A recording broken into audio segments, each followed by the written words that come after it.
But yeah, so they do some cool things with the way that they make this. So I'm just going to go into the actual way they make this because that's really the history to it. I think that's really cool. So there's two things that they said they were going to do. They were going to make sure that they stayed like true to the Irish whiskey because Irish whiskey is very distinct. As you know, we got Irish whiskey, you got Scotch, you got 5 different types of Scotches over there. You got Speyside, Highland, Campbelltown, Lowland, and Islay.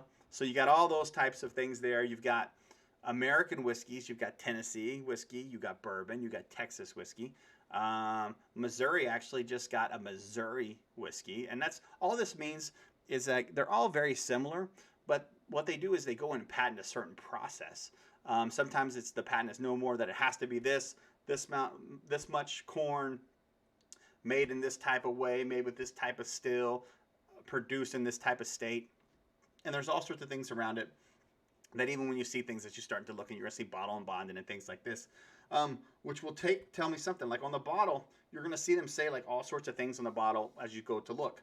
So this one, I know you won't be able to see it very well, but right there it says cold filtered or non-chill filtered, excuse me, non-chill filtered. So this is like one of the things, like chill filtered is what you're going to see almost every major, big distiller going to do chill filtered.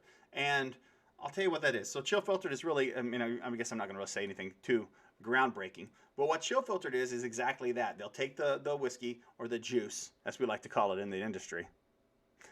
They'll take that and they're going to freeze it or bring it to about 2 or 3 degrees below freezing. Now, alcohol it doesn't freeze at the same level as like the water and then other impurities that could be in there. So what that does is when they freeze it, it actually allows the impurities to separate out away from the alcohol and they can pull those away.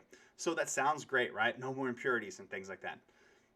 All right, so it does the main thing that it does. Some people do say that it makes a pure experience with the alcohol.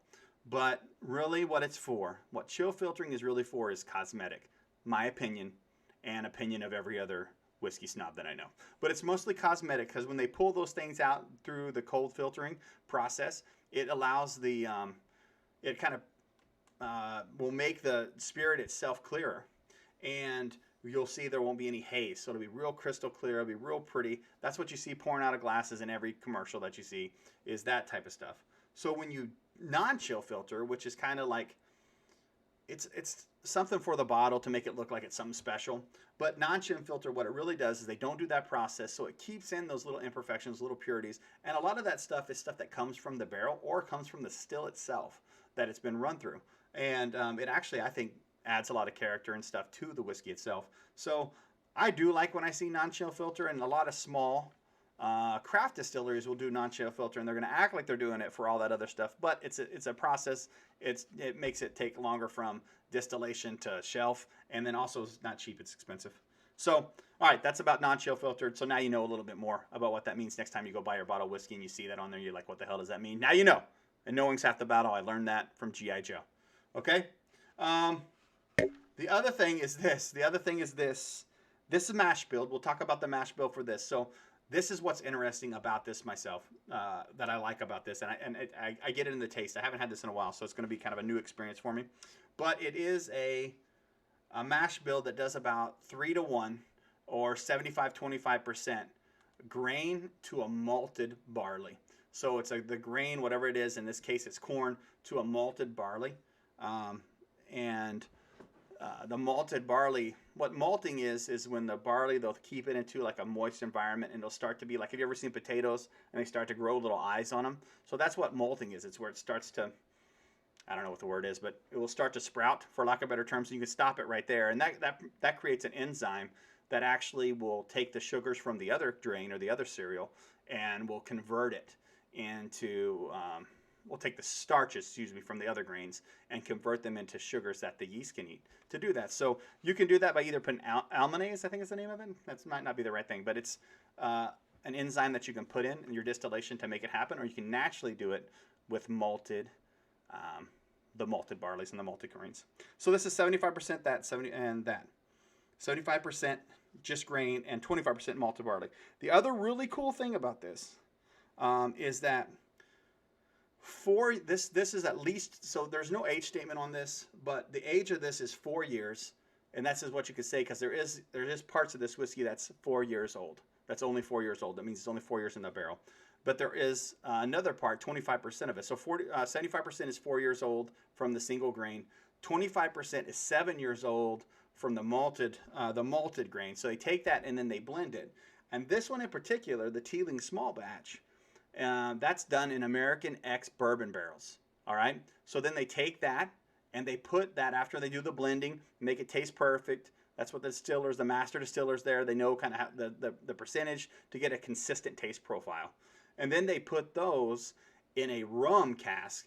And I think they use Bacardi barrels. And they didn't used to, but I think they just recently made a deal with Bacardi to use their barrels. Not by recently, I mean with the last few years. But I'm pretty sure they use Bacardi rum cast barrels.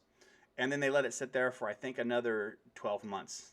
Forgive me if I'm wrong, but I think it's another 12 months. So then that's going to come out, and that, of course, the barrel is where it gets most of its flavor from. The grains, yes, they help, and this helps and that stuff, but like I could take a lot of different types of whiskeys made with different types of mash bills and put them into a very like strong barrel, like I don't know, like a port barrel, and you're going to get so much of the flavor going to be pulled out of that barrel. So anyway, that's what that's all about. A little bit about this and whatnot. So I don't know. I feel like I covered everything. There's a couple other things, but who cares? Who cares at this time? I'm talking about. I literally can feel saliva building in my mouth. Does anyone else have saliva in their mouth right now? Saliva in their mouth because they want some. All right. So we're gonna go ahead and do that for you. So first we got to listen to the greatest sound of all times. Go ahead and listen to it. Ooh, that one was good. That's because it hasn't been opened in a while. Oh, by the way, just quick tip. Quick tip. If you have whiskey and you're like me and you don't just open it and drink it all over a weekend, which I don't. I have bottles back there that's been here for 6 years. You do need to, when wine sits on the case, it sits like this. So like the wine naturally is on the cork. So really with wine, all you have to do is go and just spin the bottle some, and you're gonna make sure that cork stays moist. Because if the cork dries, like it's gonna allow air in here, it's gonna change the whiskey. It's gonna change the whiskey. So, but whiskey's set like this. Everybody sits whiskey on a shelf. So what you need to do is at some point, every month I walk around and I have 50 things. So I hold it up here for I hold it here for about 30 to 60 seconds. And I have 50 plus bottles. So I spend an hour just doing this every time. But usually I have whiskey in the other hand, so it's fine. But anyway, you need to do that to make sure that you do that. One other thing, people get pissed. So I've actually seen people, let's say this is 4-year-old. It came out of the barrel at 4 years and got put into this bottle. And let's say this bottle gets lost in something and someone finds it 200 years later. This is still just that 200 years later they find this thing. There's still whiskey in it. It'd still be good to drink because the alcohol's high enough that that's fine. But it would still only be a 4-year-old whiskey in a 200-year-old bottle, because once whiskey takes out of the barrel, the alcohol content's high enough that it no longer changes. It can change once you open it, then air gets in. Okay, once you open it, air gets in and air can change it. But let's go ahead and pour this in for you guys. Ooh, look at it. Look, that's a decent pour. Oh, look, see I lost some. See I lost it. See it going down? I hate that. I hate that they don't make spouts. They do, but I don't have them. All right, guys, look, I want to first just let you see that, the color of it. I don't know if you guys can see that, but look at that. It's lighter than what I normally do, right? It's a lot. Well, it's actually better if you just see it like that. It's a pretty light, and that's because in Ireland, it's a pretty consistent temperature, right? So the barrels don't expand and contract like they do like in Kentucky, which all your bourbons are going to be a lot darker. Let me get my little notes out of the way. But let me, wait a second. I want to keep these over here for just a second. I'm my cheat sheets, just in case you guys ask me something and I don't know the answer. All right, so what we're going to do is we get into this. You guys look at it. Looks pretty. It is pretty. This is a great whiskey, by the way, and it's not expensive. You can get it. You should be able to get it about $39, I would say, is probably what you can find it as. All right, we're going in. Going to smell. Go for the nose. Oh, man. Oh, yeah. See? That's good. So it's Irish for sure. Let's don't play games. So an Irish whiskey, if you smell an Irish whiskey, what you're going to do is you're going to get I always think of do you remember when you used to get those Christmas tins of those cookies that didn't have icing and you hated them when you were a kid? They were like called butter cookies, I think is what they're called. To me, that's all about Irish whiskey. Is that smell? Is yeah, it is white. It is white oak, American white oak bourbon barrels, because they're bourbon X barrels, so they have to be white oak. So yeah, so that's good right there. So I would say that when I do this, vanilla again to that butter thing, but I also get a little bit of a citrus here on this one, and then you also get a little bit of that rum starting to come through, but not a lot. It's on the back end, and it's kind of almost with the barrel, the wood tannin that you get on that, but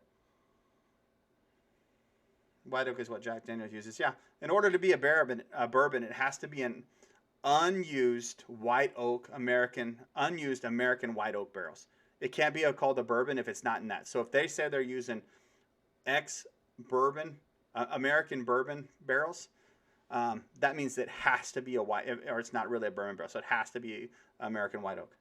Look at that. Got a little bit more stuff. Okay, so um, butter for sure. And I usually get like honey, and out of Irish, like you as anyone like honeydew melons, I always get that in there. A little bit of honeydew melon. I literally have so much saliva in my mouth. I got to swallow it. That was gross, but you guys liked it. All right, now I'm gonna go in for the taste.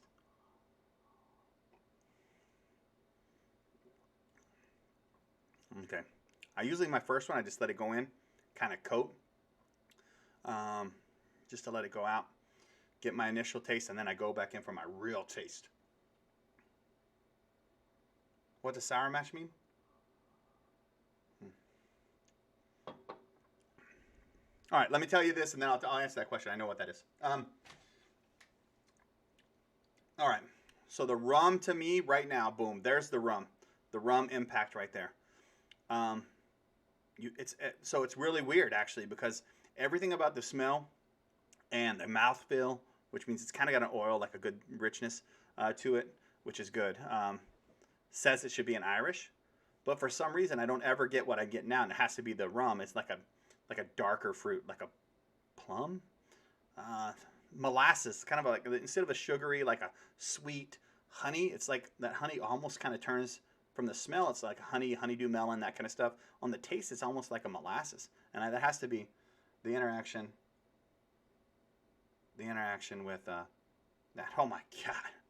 I'm gonna pull a dog on it and be like, oh man, that's good. All right, guys, that's good stuff.